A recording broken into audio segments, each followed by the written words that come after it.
Three.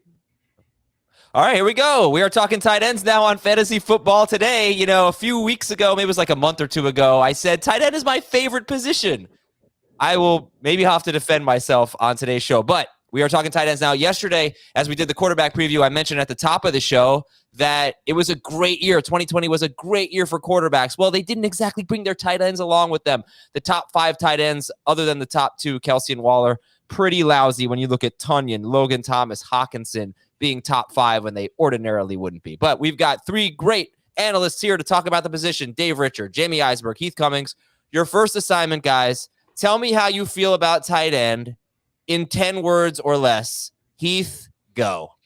Tight end finally might not suck this year. Ha ha ha ha ha. Did you add too many ha's at the end there? That was all one word. The ha's were all one word. Oh, okay. It autocorrects to one word. The top 6 tight ends are great. I hope that's true. Jamie, you're next. I want to ban tight ends from fantasy forever now. But they're my position, Jamie. I love the strategy. I really do. Because, excuse me, and thank you for all indulging my illness. You know, you got the top 6, and we're going to start with some stats. I have some stats that I'm going to throw at you, and you tell me what you think about them. But I love the strategy involved because we've coined sort of great or late. A lot of people are going to do that. If you don't get a top 6 guy, maybe a lot of people are just going to wait to see if they get some value. But I'm going to give you a stat, and I want everybody to give me a quick reaction. All right. In the last 5 seasons, rounds 4 through 6, 21 tight ends have been drafted in rounds 4 through 6. Only 5 of them finished top 5. 2 of those 5 were Kelsey. I think Olsen in 2016, Waller last year, and there's one I'm forgetting. I think Andrews last year? No, he was not in top 5 in PPR. I think he was 6th in PPR. Oh, you're not doing points per game. Okay. Not per game. That's yeah, I don't know. Really terrible stat. Yeah. It's not Maybe let's just try again. It's only 5 out of 21 drafted in rounds 4 through 6, finishing top 5. And that's been a bit of a narrative, right? Remember we had the Evan Ingram, Hunter Henry, OJ Howard year. And then last year we had Ertz and Waller, who was awesome, and Andrews. I'm not sure if I'll check if there was another one in that group. Actually, I think Jared Cook was at the end of that group, believe it or not, according to ADP. Hasn't been a great spot for tight end. So, Jamie, you were or Dave, you were talking about the top 6. But 3 of those top 6, Pitts, Andrews, Hockenson, fall into the tight end dead zone, as some might call it. What do you think? I think that there's still plenty of upside for the Andrews, Hockenson, Pitts tier to where they could fall off. They could disappoint us. There's no doubt about it. We've seen good numbers from Hockenson. We don't know what to expect from Pitts. We're all excited about him. Someone's going to be too excited about him on draft day and take him earlier than the rest of us. But I think Andrews has kind of proven it. And even if he wasn't top 5 last year, I don't know what he was on a per game basis last year. Finishes tight end 6 overall. That's still pretty good. I think that's well within the range of acceptable outcomes for a tight end that you take in rounds 4 through 6 is to finish as tight end 6. Yeah, but most of them don't. I mean, and you don't get a lot of breakouts from that range. But Andrews was 4th per game, 6th overall in PPR. Anybody scared about that? Anybody scared about the recent history of these second-tier tight ends and how disappointing they've been? You have to be scared, but what else are you going to do? It's No. you're just going to keep waiting and waiting and waiting. Right, you just draft him and you go late. You let other people take the chance on Pitts or on Hockenson, or if you don't love Andrews, someone else will take a chance on Andrews. I guess if I have a pick at the 3-4 turn now, I should just take Andrews in the 3rd, and then I won't have to worry about it. That'll be fine. Yeah. It'll be fine. But yeah, I mean, I think there's definitely something to this. There have been, and it kind of goes back to what I was saying with my 10 words or less. It wasn't just a joke.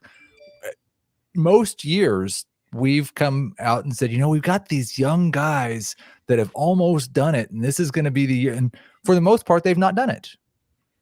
Hunter Henry and OJ Howard and Evan Ingram, and there's been a lot of those guys, and for the most part, they've failed. And as a result, for the most part, tight end's been terrible.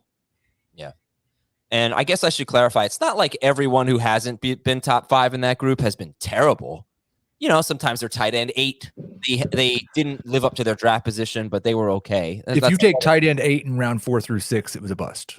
Yeah, it was, but it wasn't a completely useless player. Like some of them were like Zach Ertz last year, but some of them were just top 8 tight ends. Okay, anyway, here's our next stat. Jamie, I'll give this one to you. 15 tight ends have finished top 5 in PPR in the last 3 seasons. Okay, 5 times 3. Here's where they were drafted. 5 of them were drafted in rounds 2 to 3. 1 in round 4, 1 in round 6. 8 of them, 8 of 15 were drafted in rounds 12 or later. Is that amazing? Just more than half of the top 5 tight ends in the last 3 years were drafted in round 12 or later. What do you think? I mean, you think about 2 guys last year with Logan Thomas and Robert Tonyan, which weren't drafted at all for the most part. So, this is what we're talking about here. If you're concerned about the group of tight ends in rounds 4 through 6, you just wait it out and play tight end roulette, stream the position, and see what happens. There's a lot of young tight ends or guys in good situations that you can get late, like Herb Smith and Adam Troutman, and if you like Jonnu Smith, Gerald Everett, there's a lot of very interesting prospects at the position that you don't have to spend a pick in rounds 4 through 6, and those guys may be as good as those guys in rounds 4 through 6. Not as proven as Andrews, not as maybe as much upside as Hockenson or Pitts, but certainly potential to be close to them or close enough to them that you'd want to wait the 5 or 6 rounds. You can get other players before taking those guys. So. That stat is probably more telling than the failures of the other guys. Because, you factor in, like, you mentioned Hunter Henry. There was the year that we were talking about, I think 2 years ago, and he was injured. But when he played, he was good. But, overall, his season was a disappointment because he missed, time with the knee injury. So that you have to factor in. But I think, if you're not going to get one of the top 3 guys, I've been saying this a lot, great or late, you can, take a flyer on some guys that are in some really good spots with late round picks. And like Dave said, let somebody else take the 3 guys of Andrews, Hockenson, and Pitts. And I do think like this stat, and I teased you a little bit with the first one. I think this one's really impacted by the fact that you used full season results and not per game results. Because last year in particular, George Kittle and Mark Andrews were both top 5 per game, but they got hurt or missed a game or 2. And so they weren't top 5 in the end of season results. And that caused some guys that were drafted really late who weren't actually that much better in like tight end or 8 or 10, but they played 16 games and they ended up showing as top 5. Mike Gesicki was one of them. He finished 7th among tight ends. He had 154 PPR fantasy points over the course of the season. Well, actually, the 3 guys last year, Jamie said 2 of them. The other one was Hockenson. It's Hockenson, Thomas, and Tonyan. They were all drafted in round 12 or later, according to fantasyfootballcalculator.com. Do I have to really say .com at this point? Probably not. According to www. Yeah. All right. So let's go to so basically, tight end is a position where you do have surprises in the top 5 very consistently. Guys who were drafted late or not drafted at all. So let's go to the next. So we have to try to find those guys. Let's go to the next stat here. That's my favorite thing to do. Yeah, and this is my favorite stat.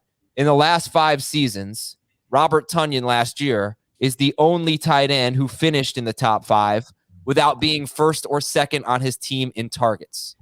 The only one. He had one of the luckiest tight end seasons you're ever going to see. Caught a ton of touchdowns, had, I don't remember, like 65 targets or something. 79 targets. 79? All right. It's probably some Azer stat. I gave him 65. Or 59 targets. Maybe it's 59 targets. Yeah. Okay. It was 59 targets. Yeah, 59. Okay, 59 targets. He was only 3 targets away, actually, though, from being second on his team. So that stat, 5 years, Tonyan's the only one who finished top 5 without being first or second on his team in targets. That's huge to me. Targets matter so much at this position. So I think if you're looking late, you probably want to find someone who's going to get a lot of targets on his team. Do you guys, agree with this premise? And now let's start talking about, we'll get to obviously later in the show, we'll talk about more late round picks, but who could fit that description of dominating targets on his team and sneaking into the top 5? Later guys or Hockenson guys? No.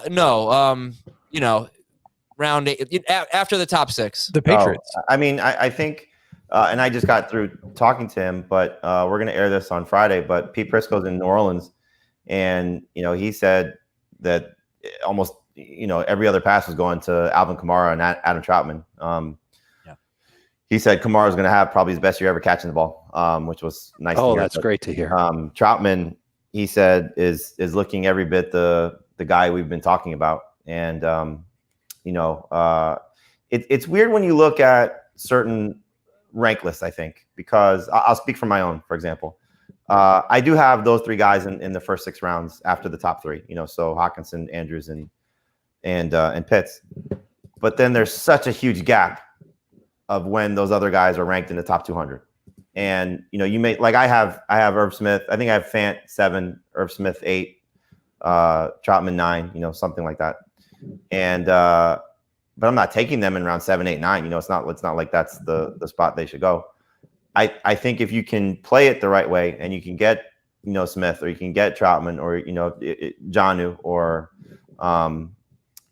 I still hope Goddard loses Zach Ertz, and he could be in this category also, Adam. But Troutman to me is the one that, with Michael Thomas out to start the season, Traquan Smith now dealing with the hamstring injury, he's going to be in the top 3 in targets, or has a chance to be in top 3 in targets in his team. And he may be in top 3 in targets if those guys are healthy, based on the reports you're hearing. All right, so let's get into our general strategy discussion. When to take Travis? But that happened, in regards to Logan Thomas last year, as we saw. Yeah, I think he was second on the team in targets. Yeah, it just took him a little while to get going. The first half of his year was just meh. Did he have more than McKissick? They were neck and neck, but he must have been, or otherwise my stat is pretty messed up. I can't imagine that would have been true. I really, please. I think they may have been tied, to be quite honest with you. It's like right around 100, right, for both of them? Well, I'll check. Find out whose internet's going to load faster. I think McKissick got 110. I don't remember how many Logan Thomas had. They both had 110. I knew it. All right. The stat is legit. So you know what they say. Adam, you were right. Thank you, Heath. All right, listen. I want to tell you all about Grammarly. Grammarly Premium in particular. I have Grammarly Premium and I use it. It is really, really good. Grammarly.com/FFT. That's our URL, Grammarly, which you should know how to spell it, right? GRAMMARLY.com/FFT. Get 20% off Grammarly Premium. I struggled with that a little bit, huh? You want to spell it again, maybe? GRAMMARLY.com/FFT. There you go. All right, what is Grammarly? Well, first of all, you write something, you have to proofread it. Takes a while. It's kind of annoying. It's a waste of time. Let Grammarly do it for you. They edit, they polish your writing. So for example, I think probably 10 people read this, but I wrote an article for the website during the NFL draft. It was about the Jets wide receivers because I get the best assignments.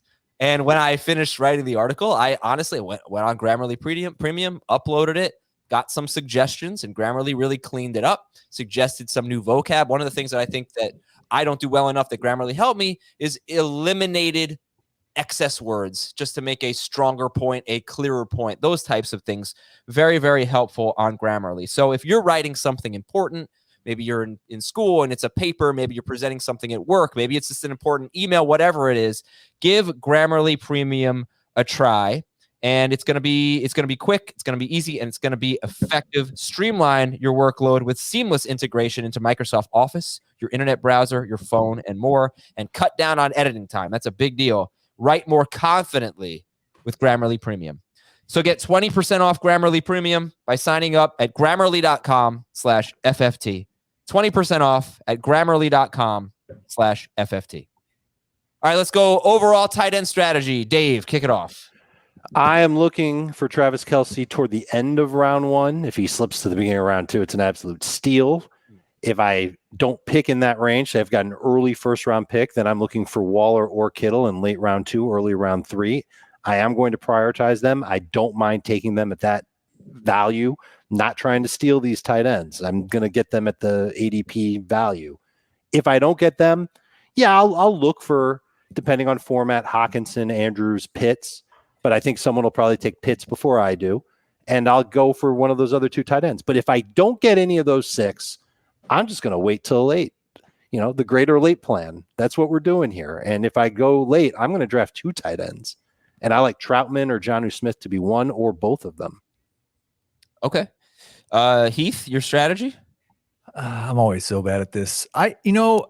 Something weird's happened the last month. It's pretty much for me been Kelce in round 1 or Andrews in round 4 or 5 or Noah Fant in round 8, 9. Okay. That's great. I have not found, because I'm not taking Kittle and Waller in round 2. And so it kind of has worked out to where if I don't take Kelce in the mid to late round 1, or if I do, if I'm there, I take him there. If I have the other pick, I'm not taking Waller and Kittle. So that's my strategy. Jamie? I tend to just jump around a little bit because I'm trying a lot of different things with our drafts. So like I'm in a draft, a Sports Illustrated draft right now where Kittle was there in round 3. It was easy to take him at that spot. I was picking 4th, so I started with Derrick Henry and Clyde Edwards-Helaire with my first 2 picks, and then I took in PPR draft. So I took Kittle in round 3. First time I think I've taken Kittle. I'm in. I think we're all in the draft with Giants, which is a tight end premium league, and I took Darren Waller at 11 overall. So I tend to just jump around with it. But I mean, I think Adam, we tend to fight for Hockenson in our drafts quite a bit. I was taking Dallas Goedert in that same range, round or 2 later, but now that's not the same. And then same thing, wait late. I take a lot of Tyler Higbee. I think he's got a chance without Gerald Everett there, with Matthew Stafford there to be one of those late round guys. Like I think he's better than Jonnu personally. I think he's in a better spot with that offense he's going to be in, with the run game being non-existent. And as Jacob Gibbs told us when he was on, I don't know, a month or so ago, what this offense was with their targets per routes run for their tight ends. And now there's no Gerald Everett there. So I think Higbee's got a chance to come nowhere close to what he was doing at the end of the 2019 season. That was never going to be a replicable situation, but he could be a borderline top 10 guy that you can get with your last pick. So he's somebody that I wait for a lot too. Yeah, I mean, he's played 5 games in his career without Gerald Everett. I mean, technically, I think he's only played 2 or 3, but in the other games in that stretch, Everett played a combined 4 or 5 snaps. So he basically got benched. And in that stretch, Tyler Higbee had the best run in tight end history. That is not an exaggeration. He had 4 straight 100-yard games. I don't think anyone's ever done. He might have 5, and no tight end has ever done that. I think it was 5 of 80 or more yards. Yeah, four of them 100 over 100 yard games. On the other hand, Matthew Stafford has never had an 800. This surprised me. Never had an 800-yard tight end. Best tight end was Brandon Pettigrew, or maybe Hockenson last year. But Pettigrew was 777 yards, 5 touchdowns. Hockenson 723 and 6 touchdowns. Best tight ends for Stafford. Yeah, I don't think you should invest heavily in Tyler Higbee, but I think once you get past the top 10 or 11 guys, he's in that mix of 12 through 20. And again, you've seen him produce at a high level. I'll go back to Jacob's stat. When they let their tight ends run routes, they throw to them. At least Jared Goff did. So we'll see if Stafford does the same thing. The counter to that, though, is like you said, they've given Stafford 2 of the best tight end prospects in the NFL in the last 10 plus years, with when they drafted Eric Ebron and when they drafted TJ Hockenson, and they didn't exactly make those guys work. This is also the same coaching staff that had a bird's eye view of Higbee when he broke out for that 5-game stretch, and then they really didn't do anything with it the whole season after. Yeah. Now they're going to turn to him when they've got Stafford. I don't think he's doing that. I know last year, Dave, you're really high on Higbee. I loved him. Build off that, but that was never going to be, sustainable. It's just a matter of can he be 50 or 60 yards a game and the chance to score every couple of weeks? Then that's the type of guy you're looking for. Yeah, I don't think he's that. I think if you're, and this is like, now we're talking about the types of tight ends. What are you looking for with those late round guys?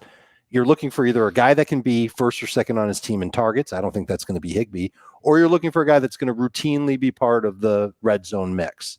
And I don't know if he's going to be a part of that either in Los Angeles. Would you guys take Higbee or Troutman? Troutman, easy.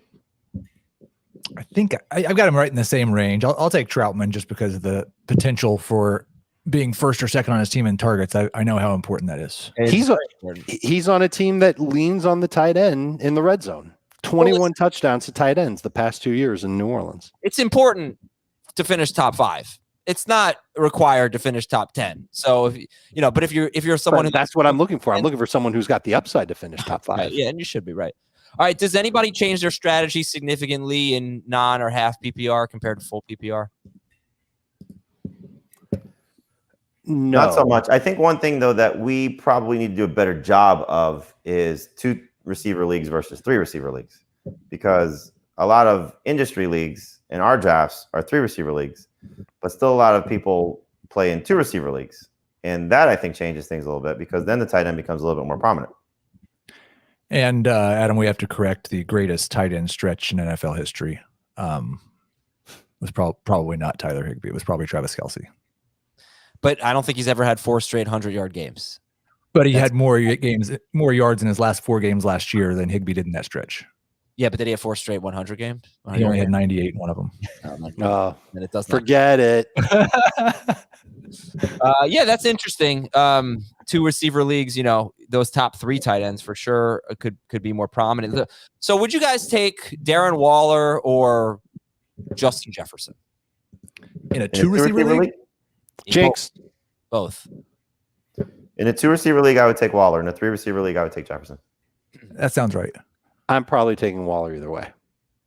When should Travis Kelce be taken? Let's talk about that. His ADP is 9th overall. I usually start looking for him around 7. Yeah, 6 to 9. Nice. Does that change in non-PPR? The first round pick in non-PPR? Yes. I don't think so. 9 to 11 in non-PPR. Agree. I'm going to let you guys take him then. I'll go on running back. If those catches don't count, his value drops a little. Yeah, I mean, I looked at Kelce in non-PPR. Well, let's take him in half PPR. His best season per game was last year. I think he averaged 17.3 half PPR points per game. That's usually going to be a top 5 wide receiver, but it's usually going to be about running back 8 or 9 in half PPR. So knowing that in his best season last year, I don't know that that's worth a first round pick. Again, this goes back to the value-based drafting earlier in the week. Yeah.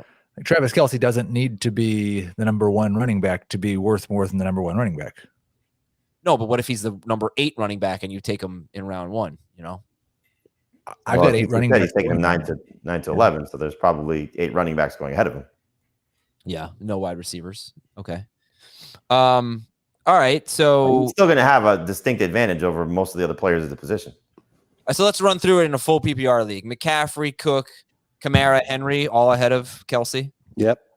Yeah, I'd put Zeke and Aaron Jones ahead of him too. I would too. I'd put Eckler ahead of him as well. Okay. So that's the range. How about Waller and Kittle? First of all, do you all have Waller ahead of Kittle? I do. Yes. Yes. Why? Back to back though. Why? For what we've been talking about, he's going to lead his team in targets, and Kittle is going to share probably the most he's been since he's become the star that he is. He's so good with the ball in his hands. His yards after catch are fantastic. He's well aware of it, by the way, if you talk to him. But I mean, if Ayuk and Debo are as good as they have been in each of their rookie seasons and can put that all together and everybody's healthy with what they do running the ball, he's not going to see anywhere close to the amount of targets that Darren Waller is, or at least shouldn't. Waller is by far the best player on his team, and he's the best pass catcher on his team. And so, while you can say whatever you want about how good Trey Lance may be, Derek Carr is leaning on Darren Waller as much as he can. And I think that Kittle you have to, not that this is a big factor, but you have to consider Kittle more of an injury risk. And you have to consider that Waller has more touchdown upside. Nobody in San Francisco ever scores more than 5 touchdowns. And somebody who's going to start scoring more touchdowns and taking them away from the pass catchers there could be Lance when he does get in there, because he runs a little bit. And we're hearing all sorts of amazing things about Trey Lance in camp. There's no guarantee that he's going to just come in and be the most accurate passer in the history of football. He's probably going to miss some throws to all of his receivers, and that'll drive down the numbers overall for Kittle, for Ayuk, for Debo. So, I think that kind of summarizes it, why Kittle is a clear number 3. I'm a little nervous for all the reasons we just mentioned. He's such an incredible player, but he's so physical. Gets hurt. You look at his game log, he's played a lot of games except for last year, but he's more, like he said, more injury prone. But I just think Trey Lance is going to be bad for him. And I don't know if or when Trey Lance takes the field, but I think it's going to be bad for him. And also, if you look at the pass attempts in the 4 seasons under Shanahan, they really haven't had a good defense in any except for 1 year, and that was the Super Bowl year, and they barely threw. So if their defense gets better, and really it'd be shocking if it didn't, with all they lost last year. I think the pass attempts are down. I think Lance means fewer passing yards because he's going to run so much, and he's a rookie with hardly any college experience. So I don't want to alarm people. I haven't taken any George Kittle. I'm nervous about him. I can't pass up a top 10 wide receiver for Kittle.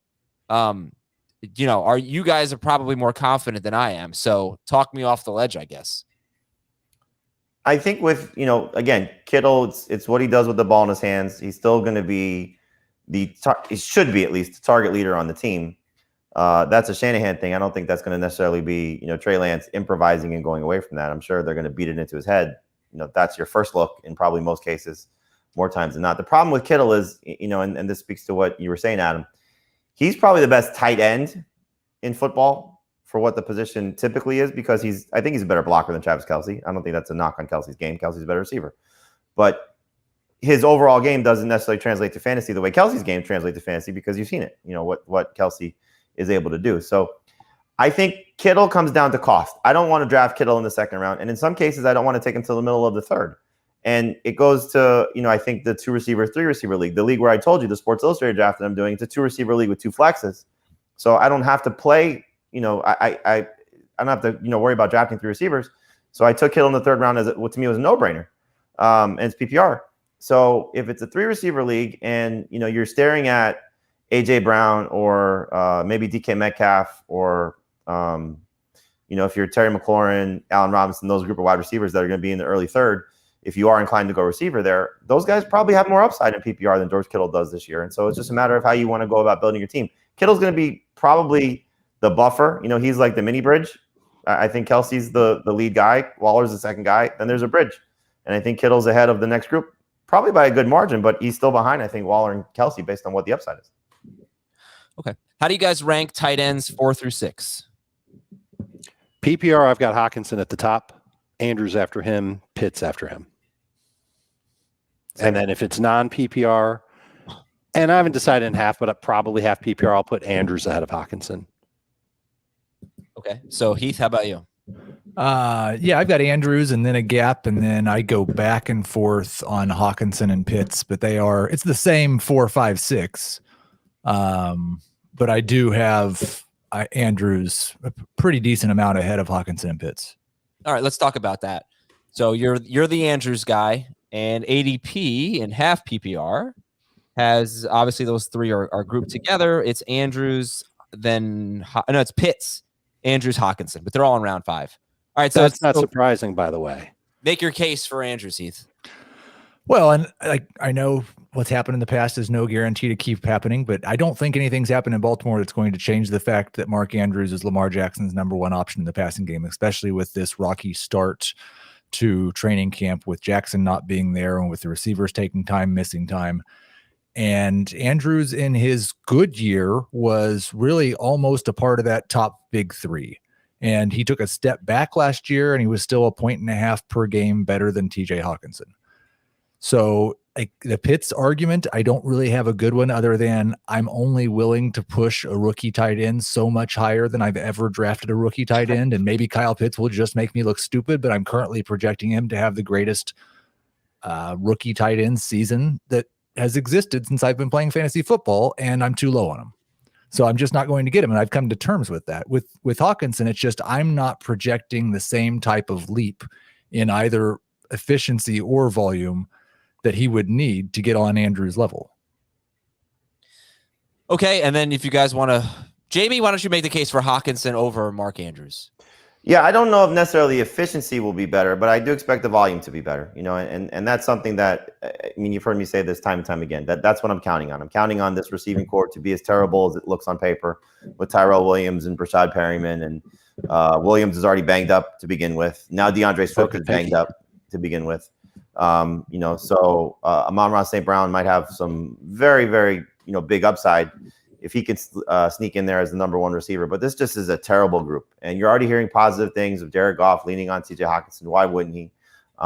It just makes the most sense that that's his best playmaker. So he may not be the most efficient tight end. He may have some flaws, as we've seen in the couple of seasons that he's played. And let's be clear, he was injury prone his rookie season. So he's got to, prove that is significantly behind him. But I just think he's going to be the target leader on this team. And that's proven to be a very good situation for a tight end stepping forward and having big stats. So I think he'll have more catches than Andrews. I love Mark Andrews. I hate when we have this conversation because it always sounds like Heath doesn't like Hockenson and I don't like Andrews. And I hate that because I think we both like both guys. And for me, it's close. I know, Heath, you said there's a big margin between Andrews and Hockenson. I get that. I think it's close in PPR. I think Andrews is better in non-PPR because he's just scored more touchdowns. But if everybody is healthy in Baltimore, while Lamar Jackson should still lean on Andrews the most, he now has other guys that are playmakers. They're not Willie Snead and Miles Boykin. Rashad Bateman is a much better prospect than those two guys, and a much better player probably than they were a year ago. And Sammy Watkins, whenever he's on the field, is going to be better than those guys. And so with Marquise Brown being there, now Brown is out for any way to start the season. I'll put Andrews ahead of Hockenson for sure, because then you're relying on these new guys to come in and make plays, and the one reliable receiver is not there. But Marquise Brown is back soon. I'll keep it the way it is, and Andrews is still a great player. I certainly would love to have him on a lot of my fantasy teams, but I'm going to take Hockenson over him in PPR. And Dave, why don't you make the case for the people? I know you don't believe this, but the people are taking Kyle Pitts ahead of Andrews and Hockenson. So why are they doing that? Make the optimistic case for Kyle Pitts as the fourth tight end. Well, let's start with what his size is. Okay, he is 6'5" and 5'8", so basically 6 feet 6 inches tall. That's like a small forward in the NBA. He's 245 pounds. He runs a 4.44 40. He's got a wingspan of about 84 inches. His hands are 10 and 5/8 inches wide. That is humongous. I compared that with Calvin Johnson. He's within an inch of the height of Calvin Johnson, 6 pounds away from Calvin Johnson, less than a tenth of a second slower than Calvin Johnson, and he's got 1 3/8 inches bigger hands than Calvin Johnson. And you can use him as a tight end. He fits into an Atlanta offense that is now being schemed by a guy who constantly utilized his tight ends in Tennessee, and he's got a quarterback in Matt Ryan who should have decent enough protection to find him the football accurately on both short, mid-range, and deeper throws. When he was at Florida, he averaged a touchdown every 3.6 catches last year. Looked like a man playing among boys. He's not going to look quite that way in the NFL, but would it really surprise you if you caught a touchdown every 6.3 receptions in the NFL? All right, yes. Maybe even once every 8.3 receptions in the NFL. It could be whatever, but I think that he's got this unbelievable upside, not because he's your typical traditional tight end. Jamie talked about George Kittle being the best all-around tight end. Kyle Pitts isn't in Atlanta because of his blocking prowess. He is a wide receiver on the Calvin Johnson size speed level who's playing at a tight end in fantasy football. And that's what gets people pumped up. You tack on the fact that Atlanta's run game, I know they got Mike Davis. We'll see what that is. Their defense, I know there's been reports about their defense playing better. I bet their defense isn't going to be that good. They're going to throw a lot. And I think Arthur Smith has made it clear he loves to adapt to the strengths of his players, and he adapts to what the game calls for. And I think you're going to see Atlanta throw a lot. Maybe not quite as much as last year, close to it. And Kyle Pitts will either be the first or second best target in that offense. He's going to be tough to defend, and people are going to be very excited about him, and they will reach for him in that round 4 range, and maybe even in tight end premium leagues. I'm getting excited. Round 3. And in dynasty leagues, it'll be even higher than that because they see a long-term future, a guy that could just completely reform the tight end position all by himself. He could be the next Travis Kelce. Yeah. And so people get excited. They'll take him a little bit sooner, but I still feel like the majority of fantasy managers are going to be happy to take him if he falls in that round 5-ish range. But there's going to be 2 or 3 people in every league. They're going to go after him in round 4. Go, Heath. Go. Yes, I think Dave did an excellent job of making the people's case and really got into it. There were 2 things that I just want to object to. I think Dave might have said that Kyle Pitts might be better than Calvin Ridley this year. And no, I didn't say that. Oh, I thought you said he could be their first or second best First target. or second in targets. Yeah. So he could have more targets than Calvin Ridley? I think there's a chance for it to happen. Yes. I'm not going to sign my name to that. If Calvin misses a couple of games, it's going to happen. Oh, well, we're not going to play that game. Okay. We're not going to. Well, what are we? Okay, fine. So he'll be second on the team in targets. And that's what we're looking for from tight ends. Right. I am not confident that he will be second on team in targets, but I think that people believe that for sure. The other thing that Dave said, something that the Kyle Pitts backers definitely say, and it's about Arthur Smith. It's 2 things. One, that he's shown the ability to adapt to the weapons he has. I've only seen him use Derrick Henry as a battering ram. Like, he may very well adapt this year, but he's not shown us that ability yet. You didn't see A.J. Brown or Jonnu Smith or Ryan Tannehill? Well, not consistently. Certainly not with Jonnu. Jonnu never had 500 yards. Right. You know? That was the second Jonnu's thing. a unicorn. Everybody's chasing a unicorn with Jonnu. Nobody in the 2 years that Arthur Smith was calling plays, no tight end had more than 65 targets in a season. If that's what happens with Kyle Pitts, then he's the biggest bust on the face of the earth. Right. He also barely threw the ball. I mean, I guess that would be the other thing. Well, right? and that's the thing that we And don't it's also- really know. Hold on, it's also if you're looking at trends, then that's what Arthur Smith wants to do. Now, does he have the horses to do it? That's the bigger question, because he doesn't have a Derrick Henry.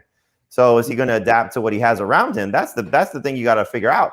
Is he going to lean into Matt Ryan and lean into Calvin Ridley and lean into Kyle Pitts and say, we'll run when we have to run, but I don't think Mike Davis is going to be the thing that helps us get back to the playoffs.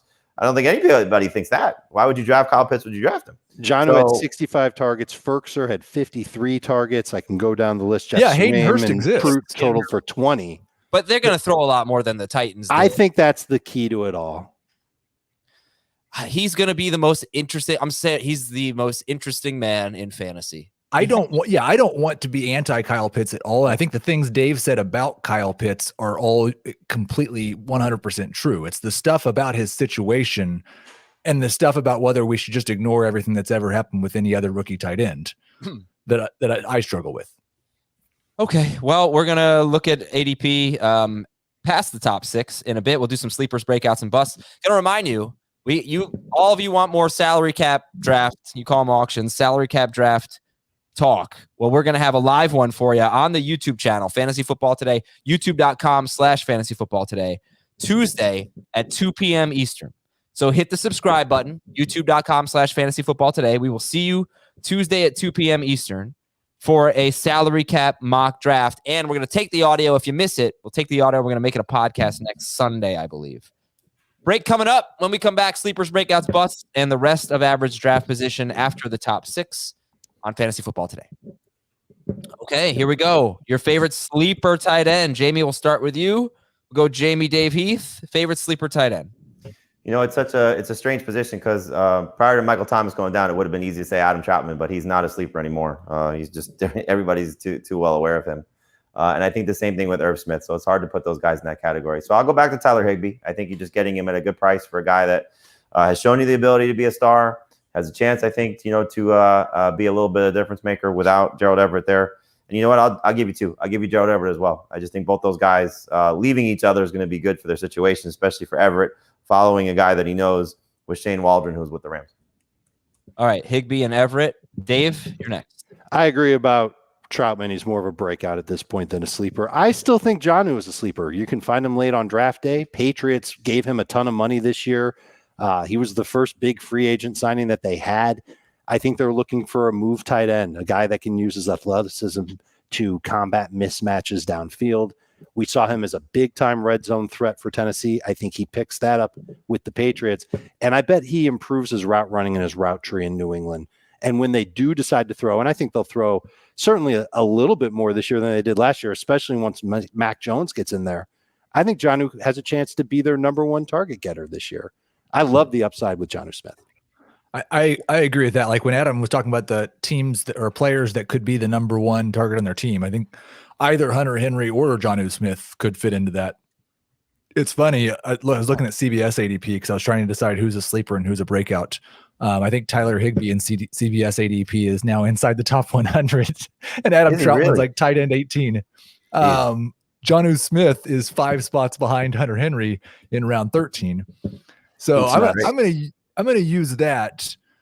And this is not true in the best ball drafts or the NFC ADP we normally use, but CBS drafters are kind of acting like I did for most of the offseason with Logan Thomas, just pretending like, well, there's no chance he can ever do that again. He's behind Mike Gesicki, Eric Ebron, and most of the other guys that we've talked about, especially Higbee. He's just dominating the Washington defense in training camp right now. And it's stupid to call a guy who finished top 5 last year a sleeper. But if he's being drafted in the 12th round after he finished top 5 last year, I don't know what else you call him. You can't call him a breakout. He just did it. Well, yeah, it's that CBS ADP. It is. Yeah. Fantasy Pros has him in the 8th round as the 9th overall tight end, Logan Thomas. So I could also, like, if you want to go deeper, I'll just say OJ Howard. Just asking, do you think Logan Thomas is okay as the 9th tight end off the board?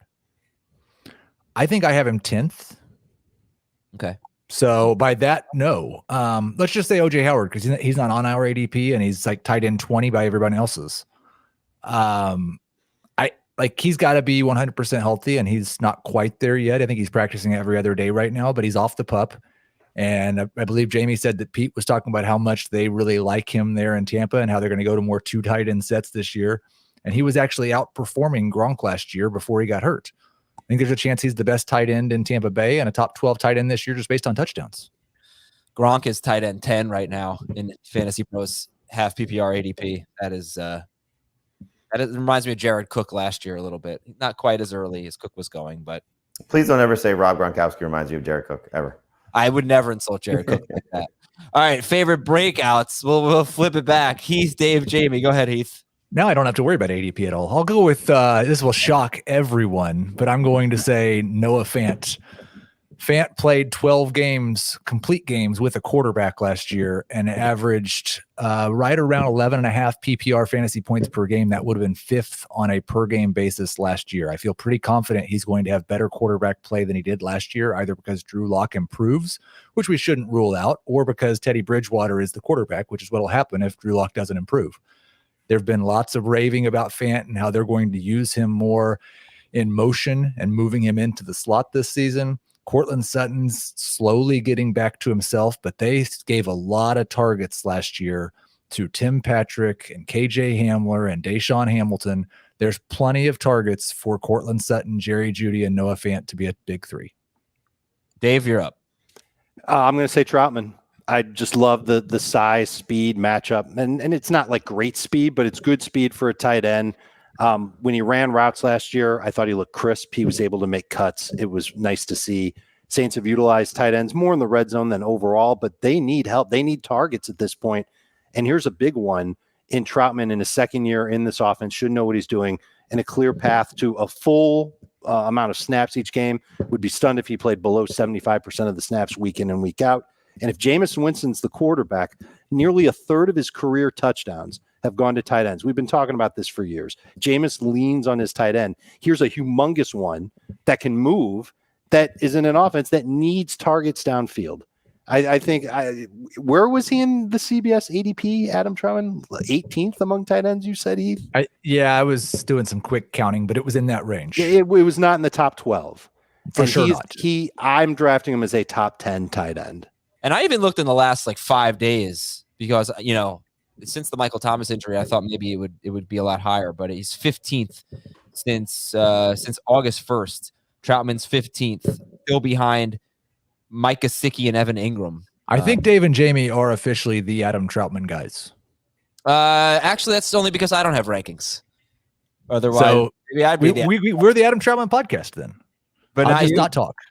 Not you? There's a lot of people in the industry like Adam Troutman. This is nothing new. He's been very popular since Jared Cook left. But again, it's a matter of now. You look at the Saints offense and you say, okay, who's going to catch the ball? And is it Traquan Smith with the hamstring injury? Pete was saying that Marcus Callaway had a great day today. And I said to him, well, who else is there? And that's when he said, well, Kamara and Troutman were having a big day too. So, Troutman, I think, just has that potential to be the next Colby Fleener. That's never been a bad thing. Yeah, all right.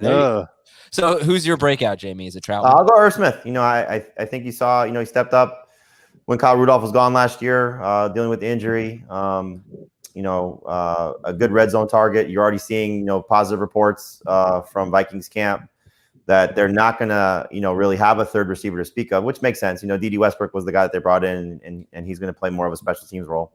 So it's hard for him to get the target share that he's going to need to be, I think, a top 5 guy. So I think you just have to keep that in perspective. I think both Troutman and Fant have a higher ceiling if they hit.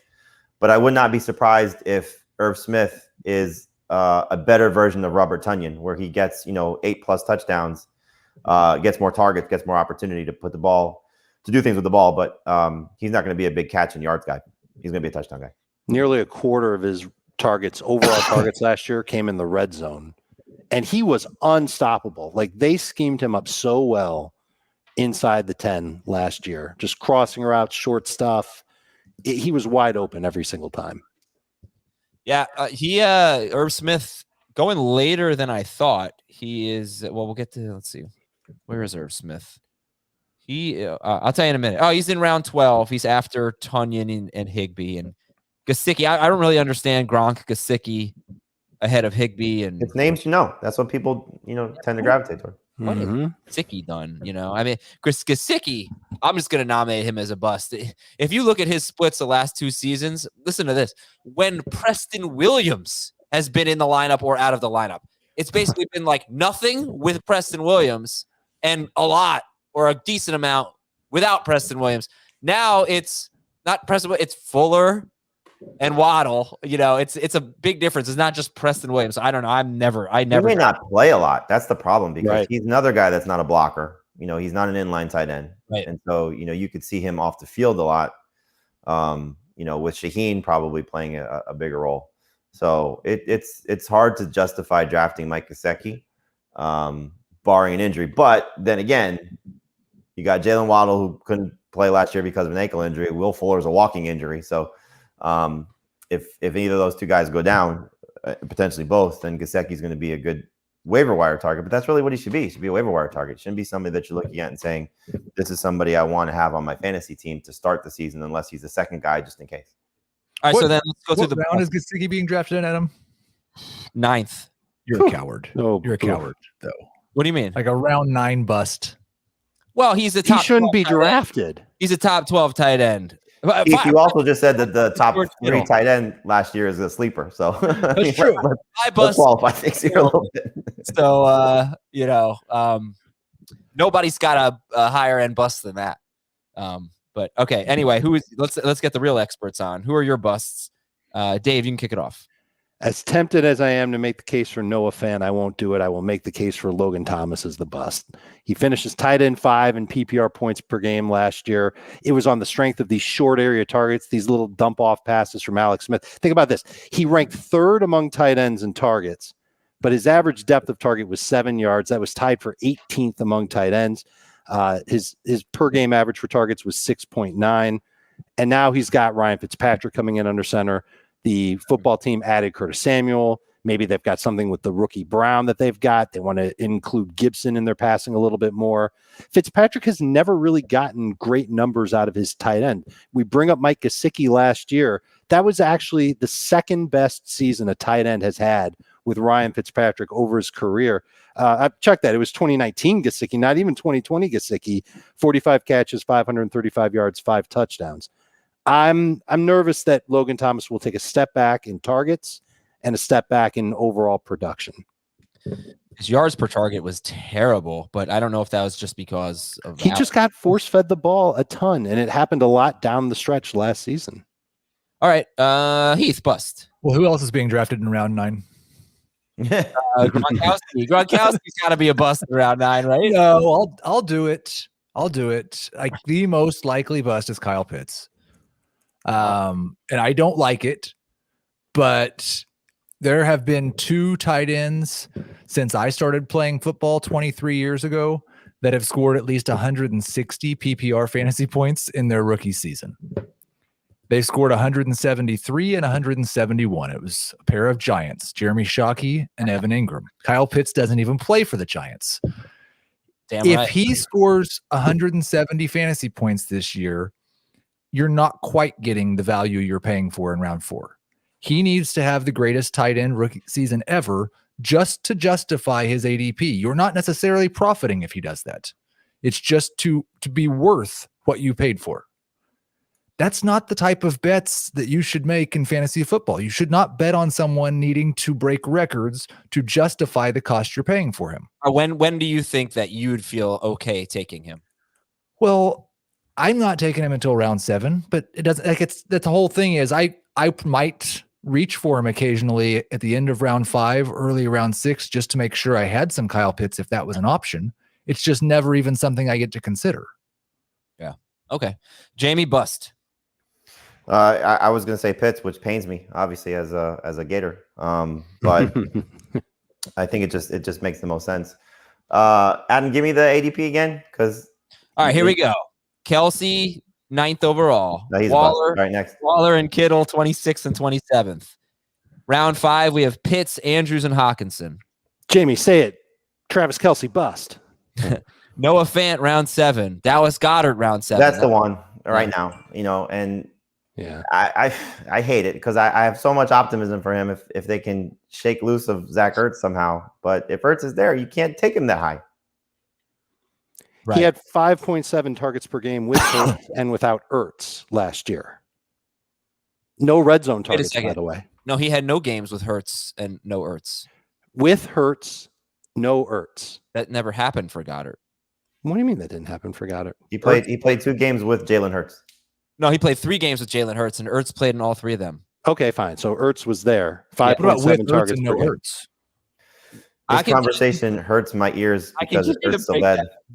He didn't really have that great of a season, but When I rent a car, I go to.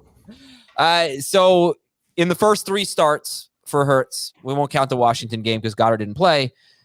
Rager actually led the team in targets with 19, and then Ertz and Goddard both had 17. Greg Ward had 13. Travis Fulgham had 5. I don't know about the running backs, but that's how it was. Goddard played 4 games without Zach Ertz. The first game was his first game back from injury. He had 1 catch on 1 target. The next game, 33 yards. And then the 2 after that without Zach Ertz, and this is where you get optimistic.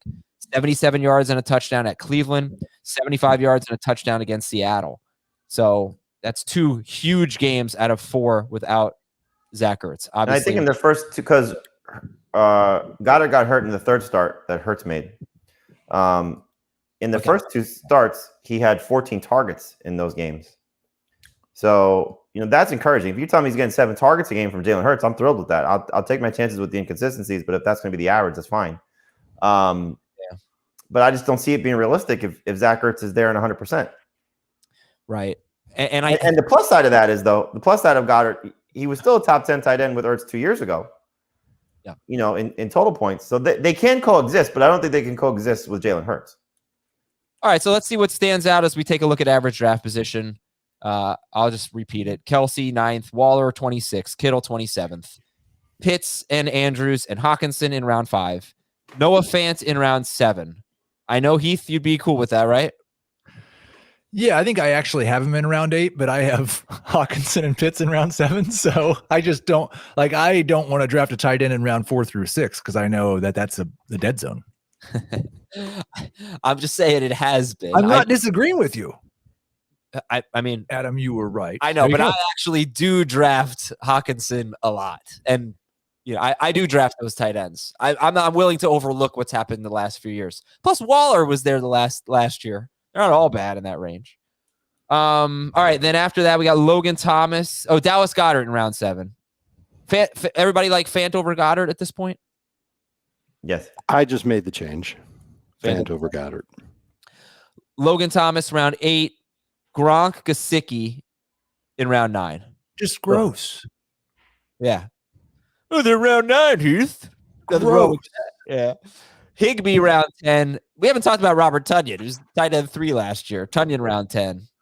Higbee or Tonyan? That's the most obvious bust call there is. Yeah. The luckiest year ever. How many touchdowns did he have? 10. On 59 targets. I think he had the highest catch rate in football with a minimum of 40 targets, but still. I think he had 11 touchdowns last year. Crazy. 10.5 PPR points per game. It gets kind of interesting after that. Irv Smith, Jonnu Smith, Evan Ingram.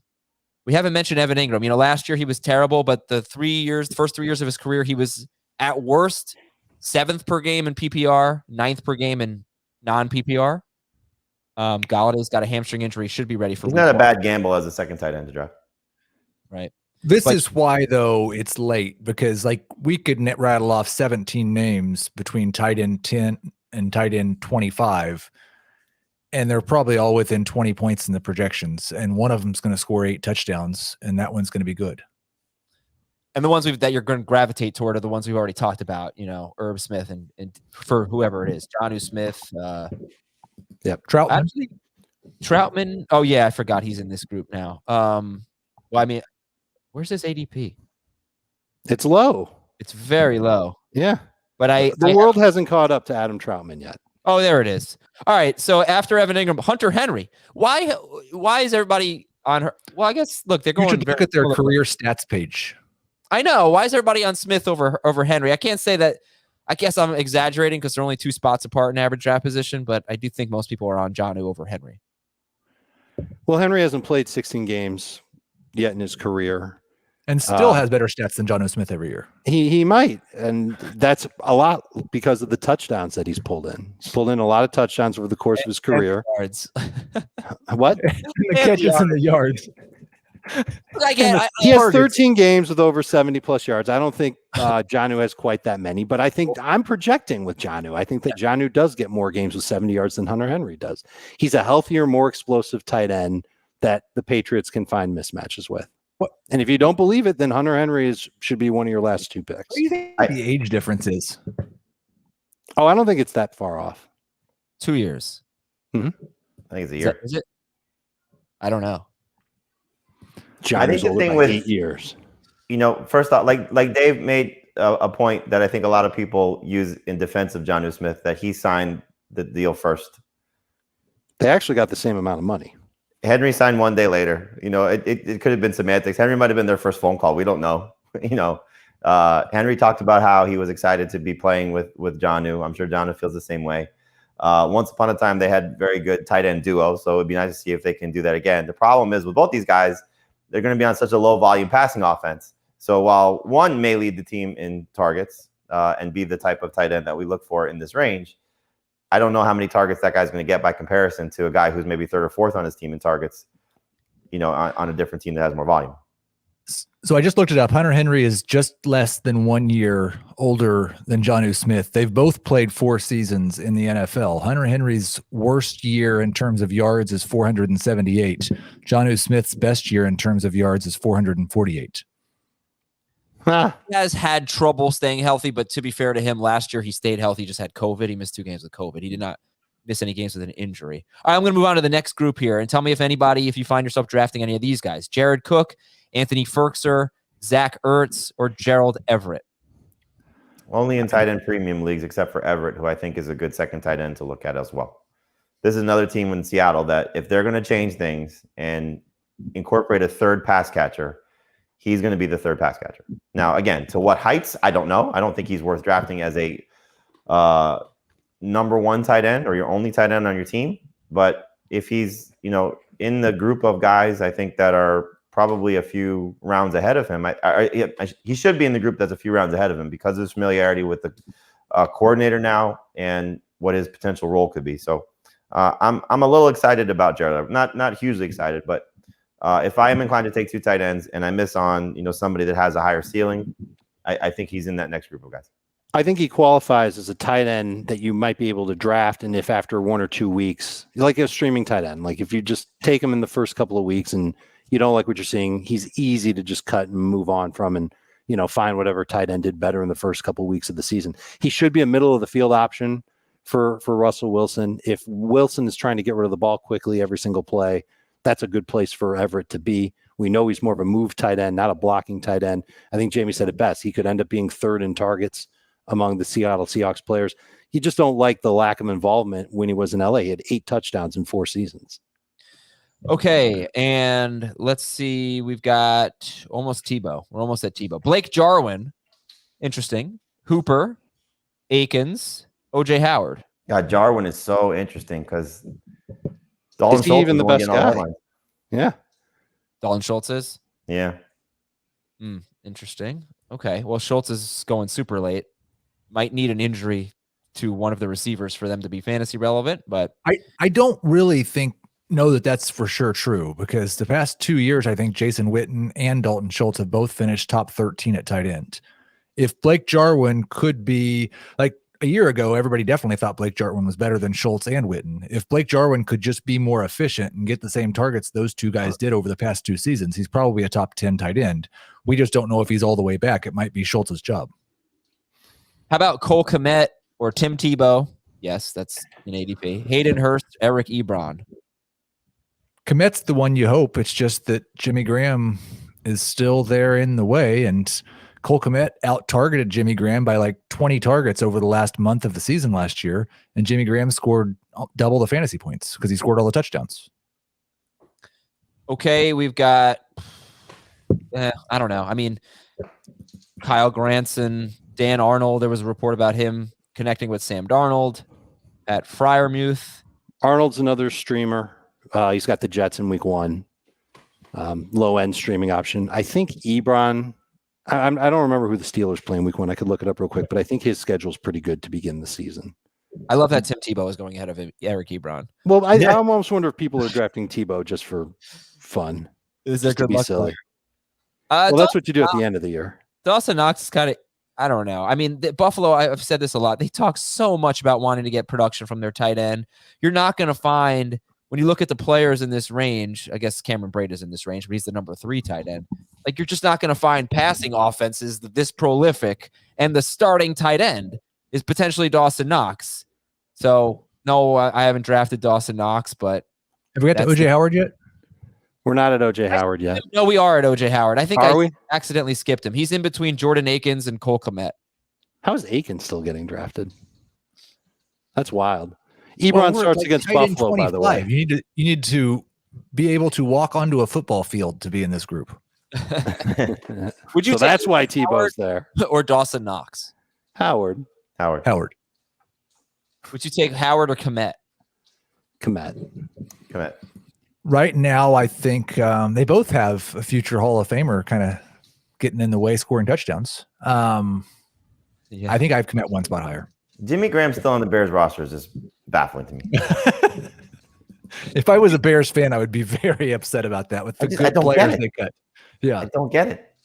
Veteran leadership. Answer honestly. Do you think people are still listening? Yeah. No.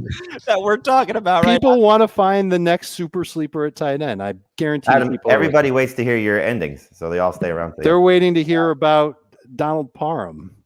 Would you take Robitussin DM or Tylenol? I would take Robitussin DM at about the 45-minute mark of the show. I'd say about 15 minutes. Oh my gosh, Adam's dying. All right, I'm out of here. As you can tell, I need to go. Thanks for listening, everybody. Tight ends in the book. Jeez. Next week, we'll give you an update on your news and notes on Monday, running backs on Tuesday and Wednesday, wide receivers on Thursday and Friday. We're going to have a mailbag that airs on Saturday, and the salary cap draft on Sunday. We'll have 7 episodes for you next week. Thanks to the crew. Talk to you on Monday. Have a great weekend.